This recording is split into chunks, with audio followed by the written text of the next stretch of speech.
Alrighty, so Yvette Carnell and Dr. Boyce Watkins finally get at it. We've been waiting for this for a while now. I've definitely been trolling Dr. Boyce Watkins' page because he talked about the naysayers and the people who they don't do much, they don't do anything but complain and don't really offer solutions. And I'm like your girl Yvette Carnell, like your girl Yvette Carnell. Yeah, but they finally address it. I get Dr. Boyce Watkins' page, and I understand that black people are not ready for a space like his. I said that before, I'll say it again. Negroes do not know how to disagree. Person can agree with like 75% of what you're saying, but that 25%, I'm unsubscribing and you a coon and this and that. That's how we operate. We operate in zero-sum games, and we don't know how to disagree. So I understand, to Boyce's point, that black folks is not ready for a space like his, where he has a platform that has all types of different perspectives and different ideologies. He doesn't really have a black conservative voice, but he has a open space where people can come and put out their thing on his platform under his brand. But I did always think, like, okay, Yvette Carnell, like, she says things. She's a statist. She's a leftist. She believes in the government's help and all that stuff, right? But she says things that fundamentally go against what not only Dr. Boyce Watkins teaches. So you get done watching like a 45-minute one of his videos where he goes on and he's teaching you and he's telling you this and he's telling you that, and he ends it with empowerment and get off the slave plantation and do your own thing. And then you listen to her, depressing ass, like, black people ain't got no money, black people are broke, black people are poor, you can't do anything, like, it doesn't mean anything. Like, it's like that kind of fundamentally goes against what you're talking about. So I'm like, he's on his we got to give women voices, whatever that stuff is. But when you have somebody who fundamentally goes against your ideology and what you're teaching, I don't know how that works. Now, I understand when brothers look at him sideways for that, because it's like, yo. But they finally had a discussion about wealth and the state of Black America when it comes. Hands down, I'm gonna say, even though I don't agree with Yvette Carnell, I think she did win because she articulated her points better. I don't think Boyce is good at debating. He gets real emotional sometimes, and then I think he kind of like gives a pass to people when he's debating with people he actually likes or whatever. Because I watched him debate, who was that? One of them, Michael Eric Dyson, a couple years back, and it's like he's not good at it. Maybe when he's on like Fox or CNN debating a white person, he's a little bit better. But when he's debating his own folks, to me he kind of falls back.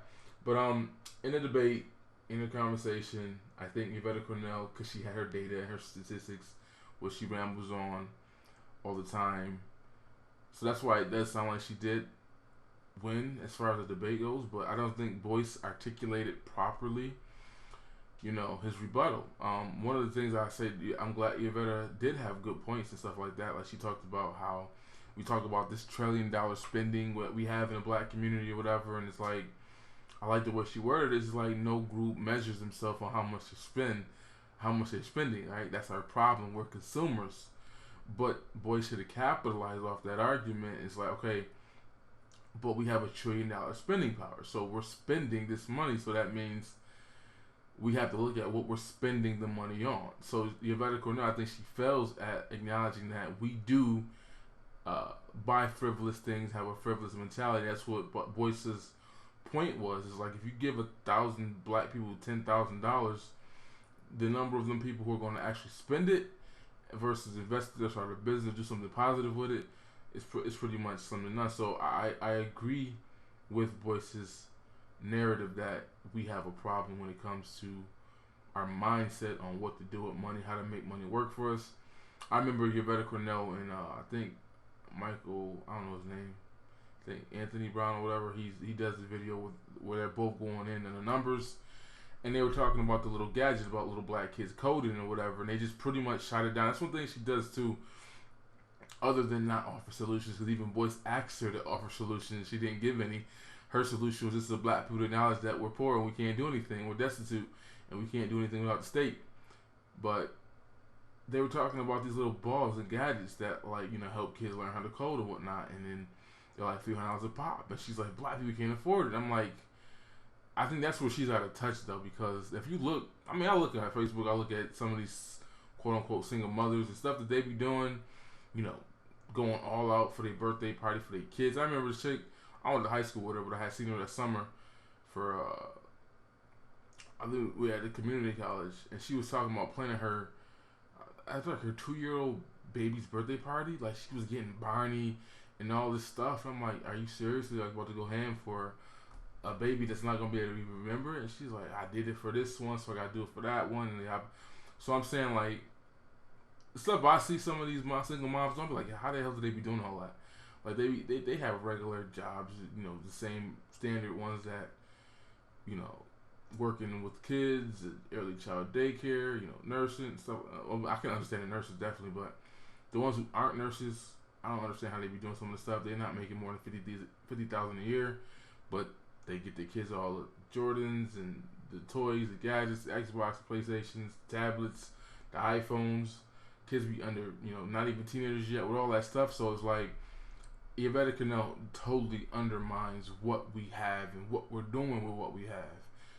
And Boyce is correct on that. And I know Boyce, he goes around, he travels, he deals with people in interaction, he hears all the BS, and they, you know, he knows what's going on. So I think that's where she fails, is she underestimates what we do have and what we're doing with it. And that's the problem. We're not doing the proper things with it. It reminds me too, when we talk about the income inequality gap or whatever, there's a lot of things that we could do, especially the middle class blacks, that they aren't even doing, and they're in a position to do it, you know, as far as building some wealth or, you know, having something for your kids to have to pass down to. I remember talking to dudes that got kids, and I'm like, so you got your, you know, your death insurance? And I'll be honest and say it the way it's supposed to be said, because it's not life insurance, it's death insurance. And they'll say something stupid like, oh, I don't want to talk about that, or I don't be thinking about that. I'm like, well, you're going to die, and the question is, are you going to leave your kids with some stuff, some money, at least that they can bury you or take care of that, or are you going to leave them with your debt or whatever? So it's like, when it comes to that, when it comes to investing, I remember the situation that happened. I was watching Fox Business, and they were talking about how millennial kids are not like, they're not buying houses because they don't trust it. They're not investing in the stock market because they grew up in the crash and the 08. But even though they're not doing it, their grandparents, even if their parents aren't doing it, their grandparents are buying properties or they're buying stocks in their grandkids' name so that, you know, they're going to be looked out for. And I'm like, well, I'm just like, damn, like, Boyce brought that up about the market and investing and doing this and that. Her response was, that's volatile and it's not sure and this and that, and you got to know people to hook you up. And Boyce pointed out, like, it's just a system. If you invest this much over this period of time, you will get a return on your money. That's just how the market works. I don't know why he didn't rebuttal her. It's like, you know, she made it seem like it was some magical trick or something to invest in the stock market. To invest in a bunch of mutual funds of a bunch of different companies over a long period of time, you know, you will get your bang for your buck over a long period of time. Like, that's just the whole premise. But I don't know why, again, I don't know why Boyce didn't point that out. But I'm saying, like, there's things that, as Thomas Sowell said, like, when we talk about the inequality gap or whatever, you know, well, we say things like, is a gap, and he laughed. It's like, you know, they're not gonna let you catch up. So that's the whole point. It's like, of course, it's gonna be a gap, and it's never gonna close, because while we're saying we can't do this and we can't do that without the state, they're going and they're building. Like the article that came out a month or so ago about how it would take black folks 230 years to get where white people are at right now. Like, not where they will be at in 200, but where they're at right now. In another video I will talk about and discuss is how they said that Mexicans are only take them 80 years. So they're economically about to trump us, pun intended, as a class. So for all you black folks being mascots for other groups all the time and trying to fight for illegal immigration, you might have to want to rethink that. And I will discuss that in a different video. But they're only 80 years behind. We're 230. We've been here for 100 years. Do that math. But and if you look at some of the simple things though, like getting married, staying married, things like that before you have kids, those are little simple things that we all can do that we don't do, that put us further and further behind. But I was saying, like, listen to that Charles Payne segment on Fox Business when they were talking about the kids who weren't investing. Like, even though the millennials, the younger white kids aren't doing those things, they're gonna still benefit because their grandparents are gonna do it for them. And it's like we have an opportunity to like go against the grain and go against the flow and say, okay, well they're not doing this, so we can just hop on this real quick. And that's how you learn from other groups, and that's something Yvette Carnell shot down as well. Is like, well, we can't learn nothing from the Asians, or we can't learn nothing from that because our situation is different. But I'm like, that's how you grow as a community. You pick and choose certain things to adapt to, and you let go of other things. For example, for me, I think that there was an article a couple weeks back talking about credit and how the one chick was like, I don't date anybody under 700 score. Then I noticed on Facebook some people talking about they were, oh, I got mine to 850, or I got mine to this, and then she's like, oh, you only need 720, and they're going back and forth. And I'm like, I hope we don't get on that. Like, and I guess I'll address that in a different video too. But like we should not be. If anything from the '08 crash told us is that cash is king. The debtor slave to the lender, aka that's a Dave Ramsey quote. But if we try to, we have a position to not use that system because it's not. You talk about having a fiat currency, right? Our money is already not backed by anything, of structure, any gold or anything like that. But then talk about using debt and credit for, moving around and acting like you got some type of wealth or something like that. But my whole point was, is like a credit score does not measure wealth, just like that. How Yvette Carnell's point, how much that $1 trillion spending does not measure wealth either. No one measures wealth by how much they spend, but how much they actually have and can pass down and lead. Again, I think she had good points, and I'm sure most people in the Black YouTube probably already saw that, or maybe didn't yet. I'm gonna leave a link for y'all to check it out because it is worth watching. But I don't think Boyce did a good job of relaying his points. I agree with him wholeheartedly. He's telling us what we need to do. Like, basically, her argument is why Boyce is what we need to do, right? Like, what he's he even deals with it from a mental standpoint of just recognizing, being like you can't make moves, you can't have generational wealth, you can't do things for your kids without being a part of that structure, that system. And again, you can look at it as a gendered thing too. Like, as a man, he's like, I can't do that. Whereas Yvette Carnell's a woman, she's probably benefited greatly from affirmative action and all types of programs. But as Black men, we can't look for that. Like, we can't lean on that. Like, that can't be our great hope. And that seems what she wants to do. She's like, it's a disservice to stop fighting for certain things. But I'm like, we ain't got time for that. I mean, you're a Black woman, you'll probably get hired before a Black dude in the same qualifications or whatever. So it's like, you can say that. But Black men know there are no programs. There's no one coming to save you. It is what it is. So you can look at it from a gendered aspect too. Is like, not saying that there aren't women on Dr. Boyce Watkins' page. Norma Lange, Michelle A. Moses. I know she quit her job and she's doing her own business thing, and she created Graham. She has her own business as well. So it's like, but and they talk about. Well, I know not Shakira, but Malenga definitely talks about leaving the corporate plantation and why she decided to take her kids out of public schools and whatnot. And she's homeschooling and doing her business thing.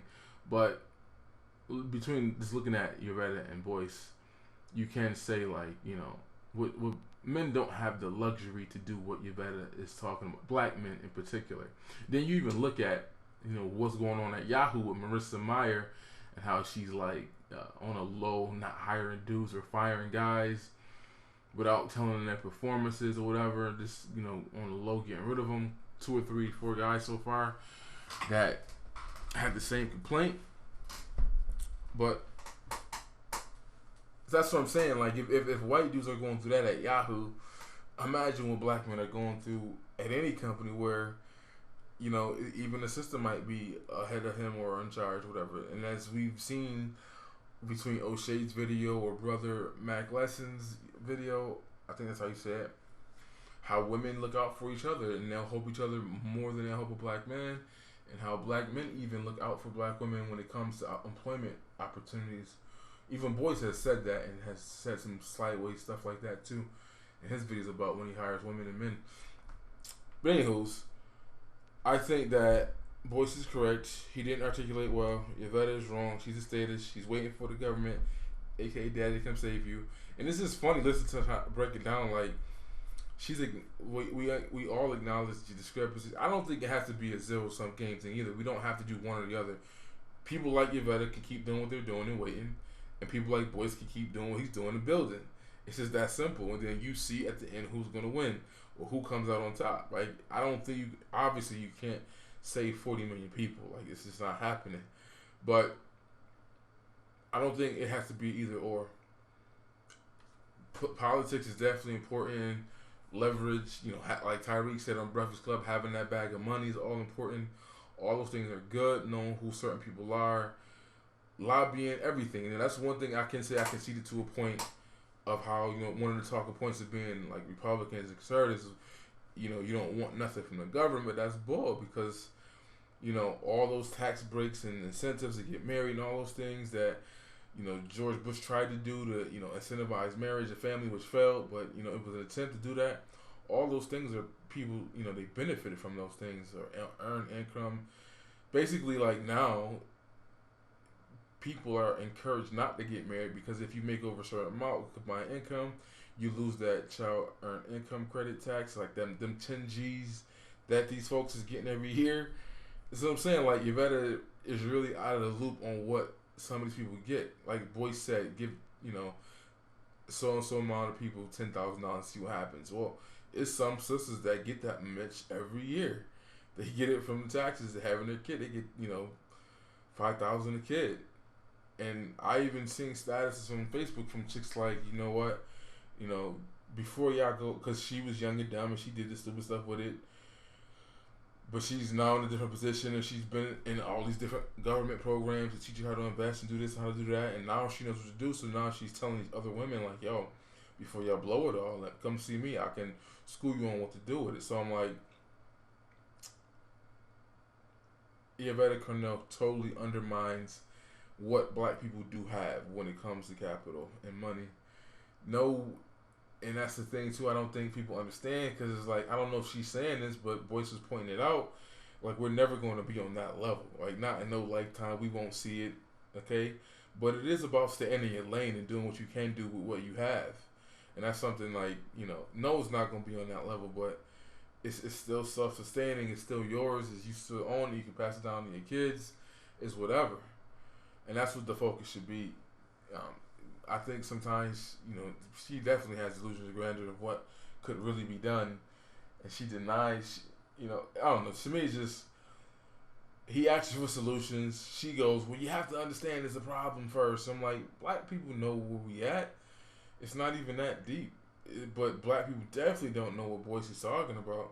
Like the mentality thing and the way we spend money on and why we buy and the consumerism. And all that stuff, you got, again, like back to the whole, the little balls for the coding. Yvette Carnell just shot the idea completely down, talking about, we ain't got it, we can't do it, we're still behind, blah, blah, blah. And I'm like, well, then you don't offer any, clear solutions. So it's like those kids just suffer because you don't think it's going to work in the long run or whatever. But like, we had the one sister go to, what was that store in New York City, Barney's, and she was buying a $6,000 purse, and you had the one young dude using his money from government, right? He was using that. I think he was using his college refund money to buy the $300-400 belt at Barney's, right? So it's like we got capital, we just not doing the right things with it. And I'm saying there are simple things that we can do, and I'm talking about even middle class blacks don't do.